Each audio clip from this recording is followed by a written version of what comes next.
about the Holy Roman Empire, and my name is Natalie Capella. So first off, the Holy Roman Empire actually isn't an empire. It was actually a political entity made by the Catholic Church, especially the Pope, to retain power and declare itself just as great as the Roman Empire, which was still fresh in most people's minds.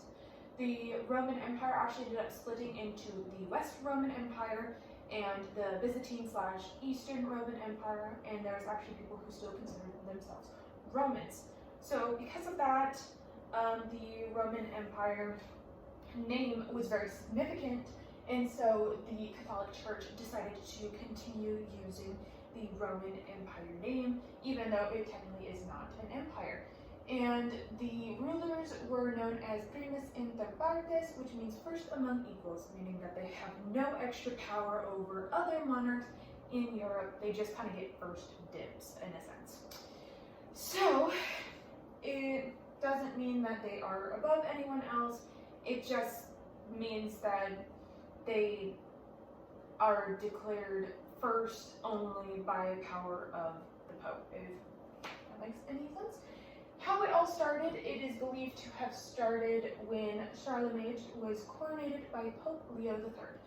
Now, Charlemagne, or Charles the Great, was crowned emperor because he was very much a supporter of the Catholic religion, and in fact had supported the Pope and also had fought for the Pope in many wars and had slated some people who would not convert to Catholicism. So because of all of that fun information, it led to him becoming emperor.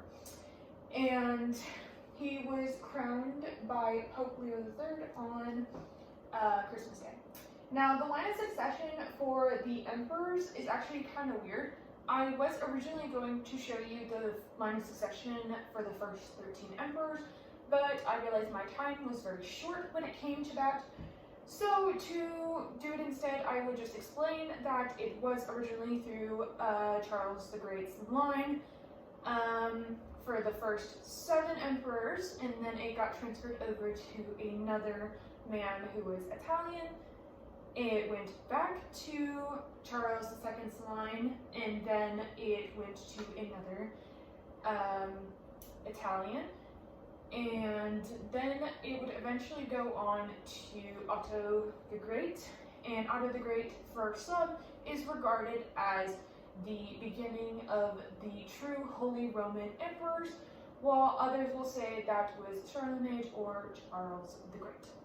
It completely depends on your interpretation of things. I personally believe that the beginning would be Charlemagne, because without Charlemagne, there would be no emperorcy and there would be nothing else.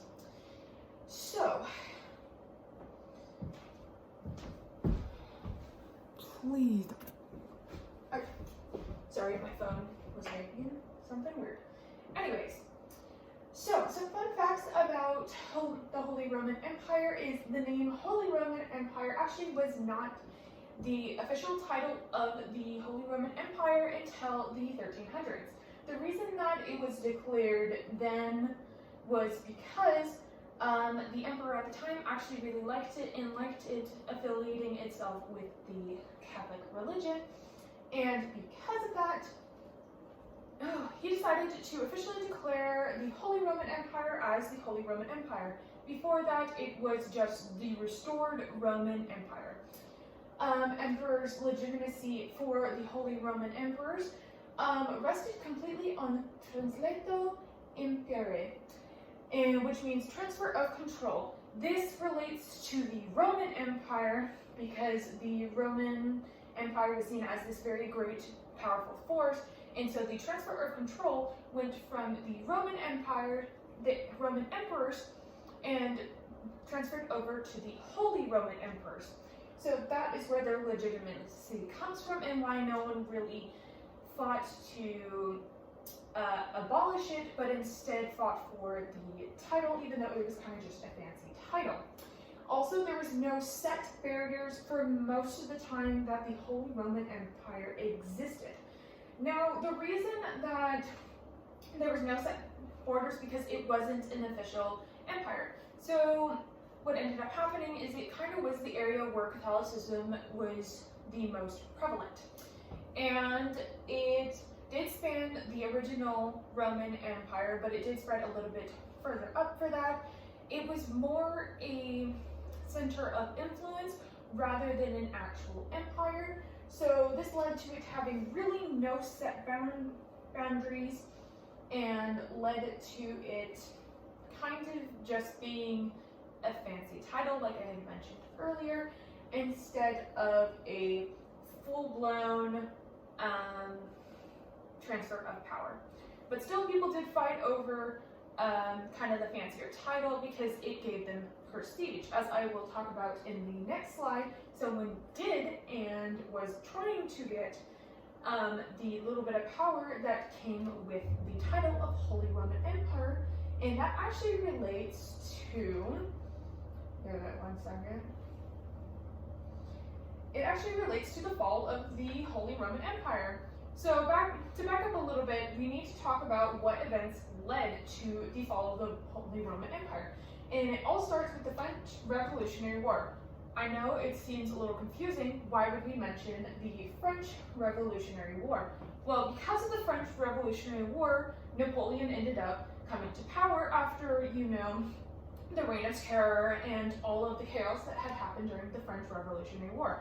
Napoleon came to power, and he was so popular amongst the French people, they basically declared him their emperor, their dictator, and he was very strategic when it came to war, and just so much about him made him so enduring towards the French people. Even though he got exiled a couple times, he was a figure towards the French people. Well, Napoleon, one of the things that was his life goals is that he wanted to become the Holy Roman Emperor. So of course he was fighting a lot of people, all of the people who were aligned with the Catholic Church were trying their best to fight Napoleon, but because the Holy Roman Empire is not its own actual physical entity, it ended up not going very well. So because of that, what the plan is that the emperor at the time, known as Francis II, he ended up abdicating the throne on August 6, 1806. Now, he ended up abdicating the throne because Napoleon couldn't take a crown from someone who didn't physically have the crown anymore. So Napoleon couldn't take over because of the whole process of Francis abdicating the throne. Francis,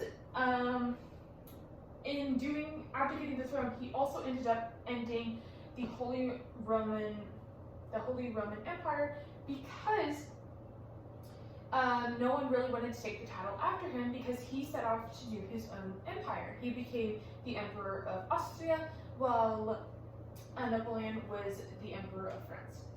And this is my work